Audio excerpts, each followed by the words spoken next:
Imagine the unimaginable: families desperately seeking closure, searching for the remains of their loved ones amidst the devastation of war. That's the grim reality unfolding in Gaza, and the Red Cross is caught in the middle, walking a precarious line. But here's where it gets controversial: they're doing it with Hamas. The International Committee of the Red Cross, ICRC, acting as a neutral intermediary, has been accompanying Hamas members within Gaza to help locate the bodies of Israeli hostages. This is according to an ICRC official who spoke with The Guardian. Think of the ICRC as a global organization dedicated to the well-being of people affected by armed conflict, promoting the laws of war, and offering protection and assistance. Their presence is often a beacon of hope in the darkest of times. This operation is part of the US-brokered ceasefire agreement, which came into effect on October 10th. Under the terms of this agreement, Hamas is obligated to return the remains of all Israeli hostages as swiftly as possible. In return, Israel has pledged to hand over 15 Palestinian bodies for each Israeli body returned. This exchange is designed to bring some measure of peace and closure to grieving families. While Hamas has returned the remains of 15 hostages, no further remains have been recovered in the last 5 days. The reason? Some bodies are believed to be located in areas beyond the yellow line, which marks Gaza's ceasefire boundary. This line, intended to be temporary, has raised concerns about potentially becoming a permanent border, further complicating the already complex situation.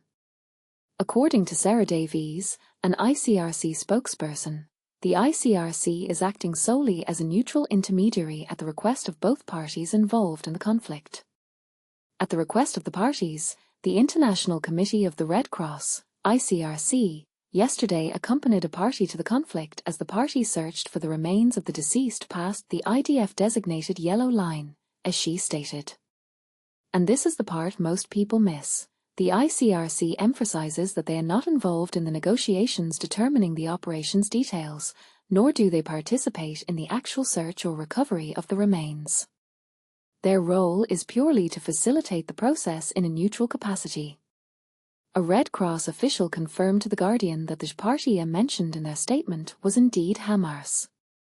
International humanitarian law dictates that warring parties have a responsibility to search for, collect, and retrieve human remains. This obligation underscores the importance of the ICRC's efforts, even when navigating politically sensitive terrain. Adding to the pressure, then US President Donald Trump issued a 48-hour ultimatum to Hamas, demanding the swift return of the deceased hostages, including 2 Americans. Hamas is going to have to start returning the bodies of the deceased hostages, including 2 Americans, quickly, or the other countries involved in this great peace will take action, Trump declared via social media. This ultimatum highlighted the urgency and the international scrutiny surrounding the hostage situation. As the deadline approached, Hamas, accompanied by the ICRC, joined Egyptian teams who had been authorized by Israel to search for remains beyond the Israeli military's pullback line inside Gaza. An Israeli spokesperson indicated that the Egyptian team would be using heavy machinery like excavators and trucks in their search efforts. This collaborative effort underscores the complex web of actors involved in the search and recovery operation.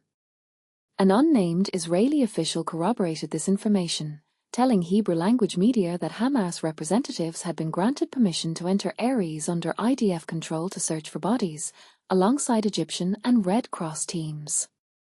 For this purpose, Hamas members were allowed to cross the yellow line, the official stated.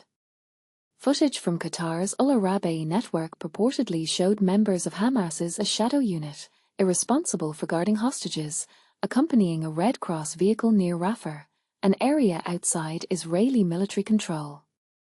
The IDF did not immediately respond to requests for comment regarding the reported presence of Hamas representatives in areas under Israeli control. This silence adds another layer of complexity and raises questions about the extent of coordination and cooperation between the involved parties. The search for the bodies of Israeli hostages has become a deeply sensitive aspect of the ceasefire agreement. The sheer scale of the devastation, with an estimated 60 million tons of debris across Gaza, makes the task incredibly challenging. According to Gaza's health ministry, at least 10,000 Palestinians are recorded as missing, presumed buried under the rubble. Hamas claims it doesn't know the precise location of all the bodies, stating that they have lost contact with several units that were holding captives and were reportedly killed during Israeli bombardments. This claim raises questions about the level of control and communication within Hamas, and whether they are genuinely unable to provide more information. However, an Israeli government spokesperson countered this claim, asserting that Hamas does know the whereabouts of the bodies. If Hamas made more of an effort, they would be able to retrieve the remains of our hostages, the spokesperson said. This accusation fuels the ongoing distrust and tension between the two sides. While Trump acknowledged the difficulty in reaching some bodies, he insisted that others they can return now and, for some reason, they are not. He further speculated that this reluctance might be linked to the disarming of Hamas. Washington has stated that it has received assurances from Hamas regarding disarmament, but no concrete timeline has been established. Hamas remains hesitant to surrender its weapons without firm guarantees about the future of its fighters. This impasse highlights the fundamental challenge of achieving lasting peace and security in the region. But here's a vital question that sparks debate. Is the Red Cross's involvement with Hamas a necessary evil to bring closure to grieving families, or does it inadvertently legitimize a group considered a terrorist organization by many? Is it possible to remain truly neutral when dealing with a party accused of such atrocities? What responsibility does Hamas have to provide accurate information about the hostages, and what consequences should they face if they are withholding information? Let us know your thoughts in the comments below.